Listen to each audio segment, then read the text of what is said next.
ये ना समझे स्वाधीनता यूं ही मिली है, ये ना समझे स्वाधीनता यूं ही मिली है, हर कली इस बाग की कुछ खून पीकर खिली है। ये ना समझे स्वाधीनता यूं ही मिली है, हर कली इस बाग की कुछ खून पीकर खिली है। ये मस्त सौरभ रूप रंग फूलों को जो मिला है, ये उबलते शहीदों के खून का सिलसिला है। बिछ गए दीवारों में वो नीम के नीचे गड़े हैं, ये महल अपने शहीदों की छातियों पर खड़े हैं, ये महल अपने शहीदों की छातियों पर खड़े हैं।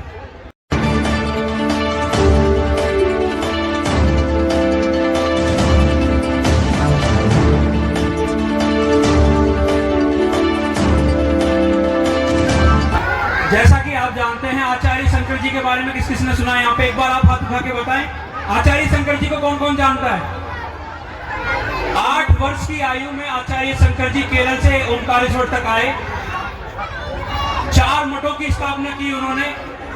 और आज के युवाओं को जब हम देखते हैं कि नशे में लिप्त रहते हैं, तो बड़ी विडंबना और बड़ी पीड़ा होती है कि आज का युवा किस रास्ते पे जा रहा है। तो मैं ये चाहता हूं, 4 पंक्तियों से आह्वान करता हूं कि आज का युवा कैसा होना चाहिए। युवाओं के लिए 4 पंक्तियां देता हूं कि इस दिग्मंडल में सिंहनाद सा स्पंदन पैदा करना है, इस दिग्मंडल में सिंहनाद सा स्पंदन पैदा करना है। आलस्य की कोकची नव यौवन पैदा करना है, आलस्य की कोकची नव यौवन पैदा करना है। और मरी व्यथाओं के दरियाओं का थोड़ी ना मल्ला बनना है। अरे मरी व्यथाओं के दरियाओं का थोड़ी ना मल्ला बनना है। जीवन रूपी नाग कालिया के सर चढ़ क्रंदन करना है।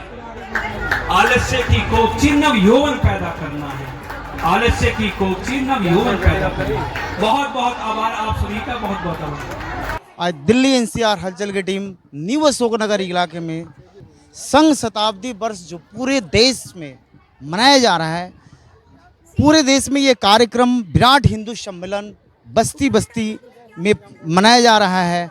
हम आज न्यू अशोकनगर डीडीए ग्राउंड में मौजूद हैं। दिल्ली एनसीआर हलचल की टीम विराट हिंदू सम्मेलन संघ शताब्दी वर्ष के अवसर पे ये पूरे देश में मनाया जा रहा है, जिसमें यहाँ भी ये कार्यक्रम अब संपन्न हो चुका है। इसमें संघ के कई पदाधिकारी मौजूद हैं, जिसमें हमारे भाई साहब की वहाँ उपस्थिति रही है, गरिमामय उपस्थिति रहा, इनका संबोधन भी हुआ होगा निश्चित रूप से। भाई साहब, ये संघ शताब्दी वर्ष जो में ये हिंदू सम्मेलन 100 वर्ष के अंदर ही ये कैसे संघ के अंदर ये भावना आई कि जगह जगह मनाना है, इसका क्या करना? अपना परिचय भी। अच्छा, मेरा नाम विपिन है और मैं दिल्ली प्रांत के अंदर धर्म जागरण संघ की गतिविधि है, उसका काम देखता हूँ। देखिए, ये हिंदू सम्मेलन जो हैं, ये केवल और केवल समाज के अंदर जो हिंदुओं को के अंदर आत्मसम्मान की भावना जागे, इन सबको लेकर के ये हिंदू सम्मेलन हम कर रहे हैं। उसमें हम जो हम कहते हैं, हम जाति विहीन समाज का निर्माण करना चाहते हैं।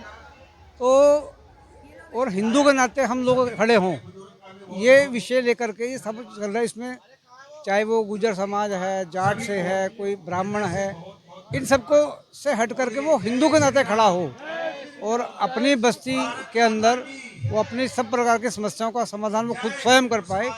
इस सब को लेकर के ये हिंदू सम्मेलन देश भर में किए जा रहे हैं। दिल्ली में ये लगभग 1900 से ज़्यादा। इसका उद्देश्य जो पंच परिवर्तन और समरसता का जो भाव रखा गया है, पंच परिवर्तन को संक्षिप्त में बताइए क्या क्या?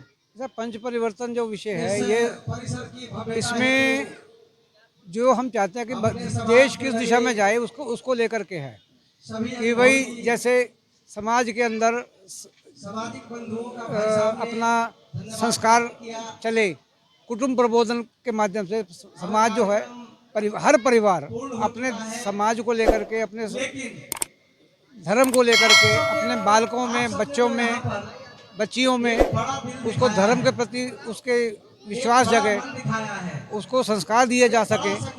ये एक बड़ा काम है कुटुंब प्रबोधन का, जो हम चाहते हैं कि जब ये विषय जाएगा तो समाज के अंदर और कई सारी चीज़ें ठीक होती चली जाएंगी। अच्छा हाँ बोलिए। दूसरा परिवर्तन जो हम चाह रहे हैं वो सामाजिक समरसता है। यदि समाज जो है वो जाति विहीन समाज शुरू हम करना चाहते हैं, इसलिए इसका नाम भी हिंदू सम्मेलन दिया, जाति विहीन समाज खड़ा कर रहे हैं। तो सामाजिक समरसता के माध्यम से हम समाज के अंदर ये भेदभाव वाला विषय ये समाप्त करना चाहते हैं। तीसरा जो परिवर्तन हम चाह रहे हैं वो पर्यावरण को लेकर के है। आज पर्यावरण जब प्रदूषण आता है तो हम केवल पर्यावरण की चिंता करते हैं, ये कुछ समय का कारण नहीं है, ये समाज के अंदर सतत काम किए जाने का विषय है।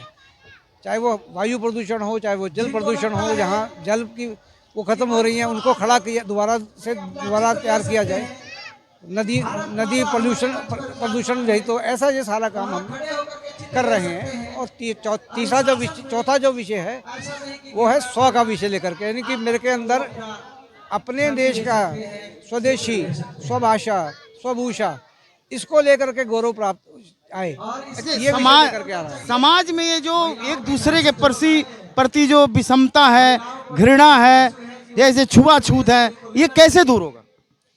देखिए, हम तो ये कहते हैं कि भैया अगर हम अपने आप को ठीक करेंगे तो सब चीज़ें ठीक हो जाएंगी। परिवर्तन जो है वो स्वयं से प्रारंभ होता है। हमारे तृतीय सरसंघचालक परम पूजनीय बाला साहब देवदास ने कहा था कि अगर इस देश के अंदर छुआछूत पाप नहीं है तो कुछ भी पाप नहीं है। ये बात अगर हम समाज के अंदर ले जा पाएंगे तो मुझे ये लगता है कि हम इस छुआछूत वाले परेशानी से काफी। अच्छा, हिंदू समाज के अंदर जाति व्यवस्था क्या हिंदुओं को एकत्रित करने में बाधक सिद्ध हो रहा है?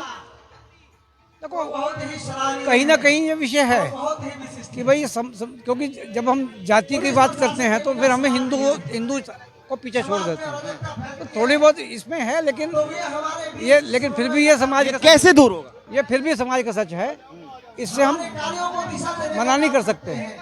अब ये सामाजिक मुद्दा कहीं कहीं राजनीतिक मुद्दा बन के जो देश को एकता में भी खलल डालता है, ये मानते हैं बात? हाँ, कहीं ना कहीं तो उसका हल अंतर तो आता ही है। जैसे अभी वर्तमान में देख रहे हैं, अभी ये 10-15 दिन से इस देश में अजीब सी हलचल सी मची हुई है। ऐसा वो जो विषय है वो केवल यूजीसी को लेकर के है, और वो भी तो जैसे हम सनातन में यहाँ हिंदुओं को एकत्रित कर रहे हैं, वो ऐसा हथियार आ गया कि जहाँ आप एकत्रित कर रहे हैं वो अलग अलग भेदभाव उत्पन्न कर रहे हैं। मैंने कहा ना, ऐसा उसको तो अब कोर्ट ने ठीक कर ही दिया है, उस बारे में ज़्यादा अगर हम चर्चा करते रहेंगे तो कहीं ना कहीं ये विषय चलता रहेगा। ये विषय केवल कोर्ट ने फिलहाल रोक लगाई है, तो मैं अभी फिलहाल इस विषय पर ज़्यादा। चलिए, ये बहुत बढ़िया। आप बताइए, आप तो शहीद परिवार से आपका नाता रहा है, संक्षिप्त में जल्दी अपने पिताजी का नाम बता दीजिए और उन्होंने कहाँ पे पोस्टिंग था और जो शहीद हुए, और आपका काम पे संबोधन हम लोगों ने इसमें कैद किया है, बताइए जी। मेरे जो पिताजी हैं 1999 में कारगिल वॉर के समय कारगिल में शहीद हो गए थे। उनकी पोस्टिंग कारगिल में थी, उस टाइम असम में थे। शहीद नरेंद्र सिंह भाटी। अच्छा। और गांव सैतली, ग्रेटर नोएडा से। अच्छा, आपका नाम? मेरा नाम सुमेर भाटी। सुमेर भाटी। ये सुमेर भाटी जी हैं। अभी ये मंच से भी इन्होंने कविता कहा था, बहुत अच्छा, लोगों ने तालियां भी बजाया था। अच्छा बताइए, आप हिंदू समाज के लिए क्या मैसेज? देखिए, हिंदू समाज के लिए ये है कि गौरी जैसे आतंकी, वहाँ से लेके श्वेत कपूतों तक का जो साम्राज्य रहा है, फिर वहाँ से लेके 1947 तक का जो साम्राज्य रहा है, हिंदू जो गर्द की ताकों में बिल्कुल मौन समाधि लिए रहा है, उसके लिए स्वर्णिम अक्षर है, स्वर्णिम पल है। हिंदुओं को स्वतः जागृत होना चाहिए, जात पात को छोड़कर संगठित होकर समाज में जो भी बुराइयां हैं सबको स्वतः खत्म कर देनी चाहिए। वेदांत की तरफ पढ़ना चाहिए, अद्वैत की पढ़ाई ये जो हिंदू सनातन में जो जाति व्यवस्था है, इसको हिंदू समाज को इकट्ठा होने में कितना बाधक हो रहा है? बाधक ये है क्योंकि मानसिकता जो बन चुकी है, कुंठित हो चुकी है, उसे तोड़ने में समय तो लगता है। क्या ऐसे आयोजनों से संभव है ये दूर होगा? ये तो बहुत ही स्वर्णिम पल रच रहे हैं ये ऐसे आयोजन, सभी समाज के, ना छोटे ना बड़ा, सबको साथ लेकर चल रहे हैं। चलिए, बहुत बढ़िया। ये भाटी जी का अपना मत रहा। आप बताइए, हमारे ये मिश्रा जी हैं। मिश्रा जी, ये बताइए, आज ये जो पहली बार इतने हिंदू के नाम पे आपके क्षेत्र में एकत्रित लोग हुए, क्या कारण रहा? ये हमारे संगठित पूरे समाज का जो है सभी लोगों को इकट्ठा किया है और सबका सहयोग था। इसका उद्देश्य क्या है? उद्देश्य सभी को समानता है, एक बार जोड़ना, सबको साथ रखना, यही हमारा उद्देश्य था। अपना नाम बताइए। चंद्र प्रकाश मिश्रा। ये चंद्र प्रकाश मिश्रा जी हैं। ये भी धार्मिक कार्यों में लगे रहते हैं और बहुत ही इनका समाज के प्रति ये जवाबदेह भी रहते हैं। धन्यवाद भाई। आपके ही मन की 4 पंक्तियां कहता हूं और फिर अपनी वाणी को विराम देता हूं कि हम रक्त चाटती रणचंडी के खप्पर हैं। हम बताते कि हिंदू कौन है। हम रक्त चाटती रणचंडी के खप्पर हैं। अंधियारे से हारी दुनिया हम दिनकर हैं। हम रक्त चाटती रणचंडी के खप्पर हैं। अंधियारे से हारी दुनिया हम दिनकर हैं। हम जिनने अरिदल की छाती पर चढ़कर नित्य गान किया। हम जिनने अरिदल की छाती पर चढ़कर नित्य गान किया। हम जिनने लहू की उसन धाराओं से स्नान किया। हम जिनने लहू की उसन धाराओं से स्नान किया। बहुत बहुत आभार आपका। पुनः एक बार जयकारा लगा के जय घोष कर दे।